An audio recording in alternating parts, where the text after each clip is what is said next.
Shyam steel flexi strong TMT बार, ये strong के साथ फ्लेक्सिबल भी है। आपदा मुसीबत कोई भी आए, ये घर को अटूट बनाए। जब TMT फ्लेक्सी स्ट्रॉन्ग, तो घर रहे हमेशा के लिए स्ट्रॉन्ग।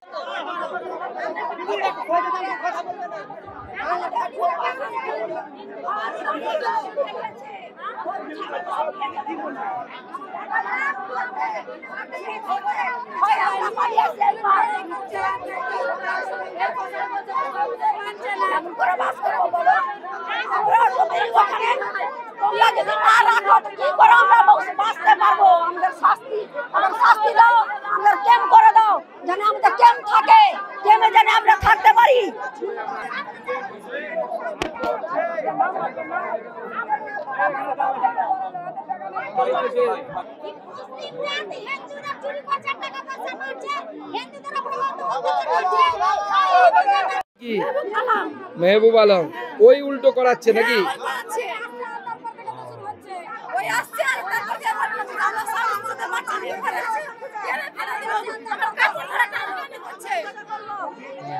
ওই যারা এসেছিল তারা তবে পালালেন কি করে ওখান থেকে?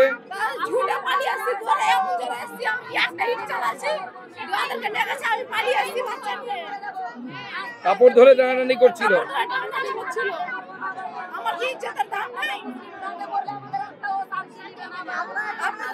আপনারা সাংবাদিকরা আমি অনুরোধ করব মাননীয় মুখ্যমন্ত্রীকে আমার এই বোনের প্রশ্নটার উত্তর দিতে বলবেন যে হিন্দু বলে কি তার ইজ্জতের দাম নেই? এর শাড়ি ধরে টানাটানি করছে কাউন্সিলরের উপস্থিত, এটা চলতে পারে না।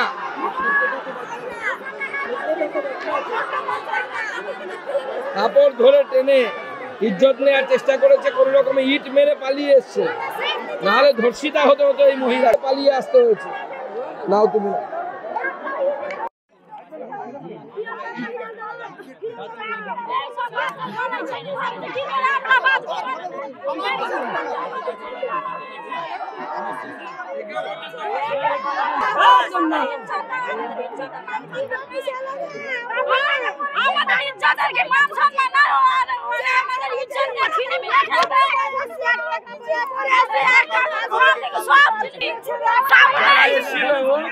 আমরা তো ছবিতে এরা দেখতে পাচ্ছি সব বাচ্চা বাচ্চা 14-15 বছরের ছেলে।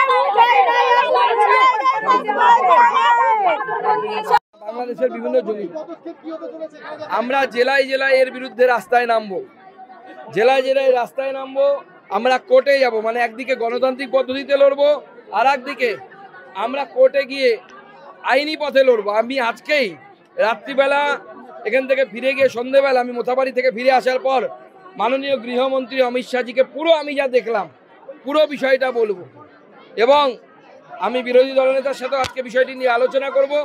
কোর্টে গিয়ে আগামী দিনে যেন আরও বেশ কিছুদিন কেন্দ্রীয় বাহিনী এখানে রাখা যায় মুর্শিদাবাদে উপদ্রুত অঞ্চলে, তার জন্য আমরা কোর্টের কাছে আপিল জানাবো। কেন্দ্রীয় বাহিনীকে কি এখন সঠিকভাবে ইউজ করা হচ্ছে? কেন্দ্রীয় বাহিনীকে সঠিকভাবে ইউজ করা হচ্ছে না, সেই জন্য আমি এরপরে কোর্টের কাছে আমরা বিজেপির তরফ থেকে আমরা আবেদন জানাবো কোর্টকে যে কেন্দ্রীয় বাহিনীকে এসপির আওতার বাইরে অর্থাৎ রাজ্য প্রশাসনের বাইরে নিয়ে এসে যেন কাজ করতে দেওয়া হয়, নচেত কেন্দ্রীয় বাহিনী বসে থাকছে। আমাদের কাছে কালকে সন্ধ্যেবেলার রিপোর্ট 7 নম্বর ওয়ার্ডে মুসলমানরা আবার হামলা করেছিল দুষ্কৃতীরা, কিন্তু 15টি গাড়ি পুলিশ থানার সামনে BSF এর গাড়ি চুপচাপ বসেছিল, তাদেরকে বলা হচ্ছে না যে যা। এই ভয়ঙ্কর পরিস্থিতি, ভয়ঙ্কর খেলা চলছে। ये स्टाइल का मामला है, रूपा फ्रंटलाइन।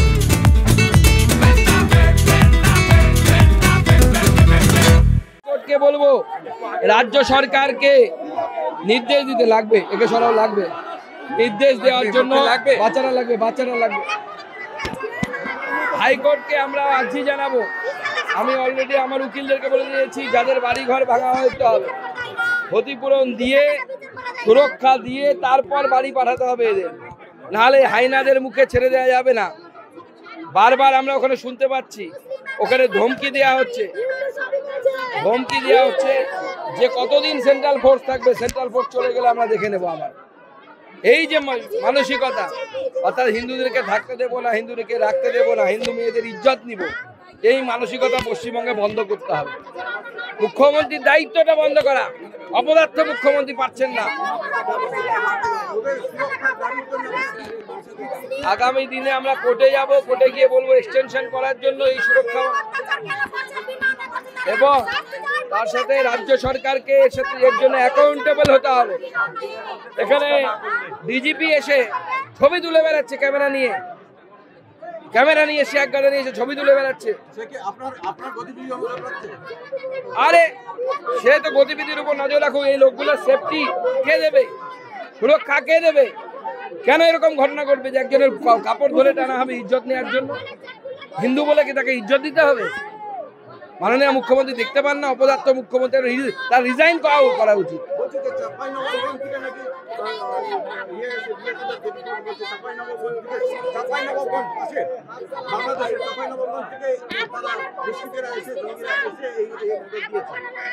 না সে তো এখানে বর্ডার এমন ইচ্ছে করে পোরাস করে রাখা হয়েছে, বর্ডার এখানে এমন ইচ্ছে করে বন্ধ করে রাখা হয়েছে, যাতে করে বর্ডারকে খুলে রাখা হয়েছে, যাতে করে ওপার বাংলা যে সমস্ত ভারত বিরোধী শক্তি আছে, সেই ভারত বিরোধী শক্তিগুলো এই পালে তার অ্যাক্টিভিটি চালাতে পারে।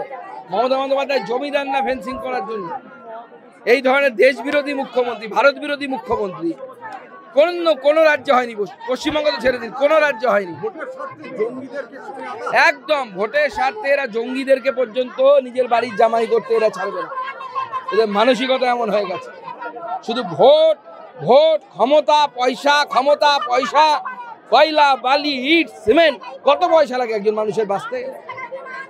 আজকে এদের ইজ্জতকে নিয়ে ছিনিমিনি খেলা হচ্ছে। প্রত্যেকটা মহিলা বলছে দেখুন তাদের ইজ্জত নেওয়ার চেষ্টা হচ্ছে, কোনো রকম বেঁচে ফিরেছে।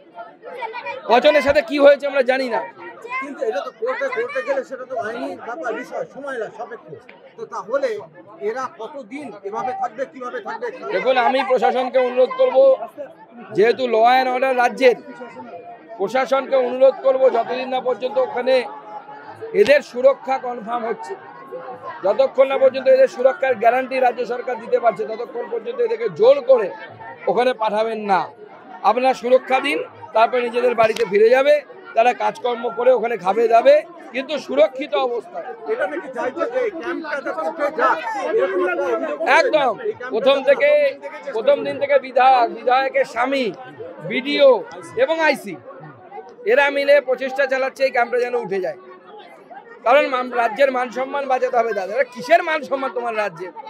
তুমি আমার মা বোনেদের ইজ্জত রক্ষা করতে পারছো না। অপদার্থ মুখ্যমন্ত্রী, একজন মহিলা মুখ্যমন্ত্রী হয়ে শুনতে হচ্ছে আমাদেরকে উনি ইমাম সাহেবদেরকে নিয়ে নাকি মিটিংয়ে বসবেন। আমি তো অনুরোধ করবো ওই মিটিংয়ে এই মহিলাদেরকে নিয়ে যাওয়ার জন্য, এবং আমি বলবো এই মহিলাদেরকে চলুন কলকাতাতে সেই ইমাম সাহেবদের বৈঠকে মুখ্যমন্ত্রী যেতে বসবে, গিয়ে এরা নিজেদের অভিজ্ঞতা বলবে মুখ্যমন্ত্রীর কাছে। আমি অনুরোধ জানাবো এদেরকে, চলুন। কোন জায়গায় যে বাংলাদেশ থেকে বা যারা উদ্বাস্তু হয়ে আসে, এরা নিজের দেশে, নিজের রাজ্যে, নিজের দেশে উদ্বাস্তু, নিজের রাজ্যে উদ্বাস্তু, নিজের জেলায়। এই প্রশ্নের উত্তর মুখ্যমন্ত্রীর দেওয়ার কথা। মুখ্যমন্ত্রী তো জবাবদিহি করতে হবে পশ্চিমবঙ্গের মানুষকে। তাদের জন্য উদ্বাস্তু ক্যাম্প করতে হচ্ছে। তো